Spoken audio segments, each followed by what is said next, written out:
if you're going to university in this next academic year, you need to watch this and listen. Every single year, hundreds of thousands of people either start or finish their university education journey to take that next step into the world of work for those highly paid jobs that the system has always told them would be there waiting for them at the other end.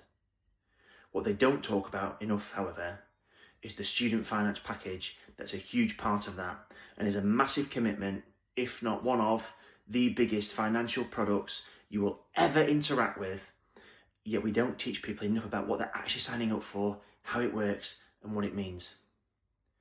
The number you see quite often in the news is the headline figure. That's the tuition bill. As a student, you don't see a penny of this. It's paid directly to the university on your behalf to fund your ability to study there and do your course.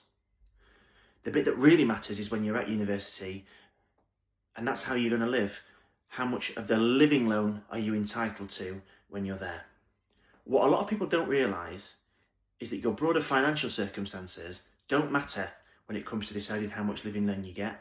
There's one thing and one thing alone that's taken into consideration, and that's your household income.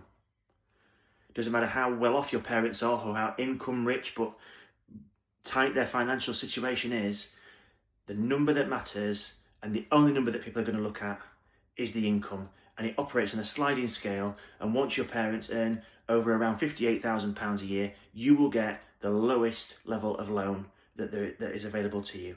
And that can be a huge difference between someone at the lower end of the income spectrum versus someone at the upper end of the income spectrum. The only way to get around this is to have a plan. It requires an honest conversation at home. Think about your personal circumstances. Think about and have a conversation about what support people can or can't provide at home and plan accordingly. Hope's not a plan. You need to have one. And that starts with an honest conversation so you can make good decisions. Of course, it's one thing to be able to afford to live while you're at university, which is why that cost of living loan is so important in understanding your personal finances while you're there.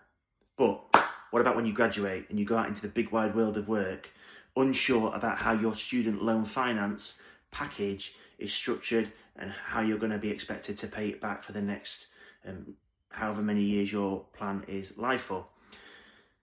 The first thing you need to understand is that student finance repayments are structured like a tax. With that tax comes an earnings threshold. Earn under the threshold and you are never, ever, ever required to pay back a single penny, no matter how long it goes on for. Once you earn above that threshold, of course, that's when you start paying the money back.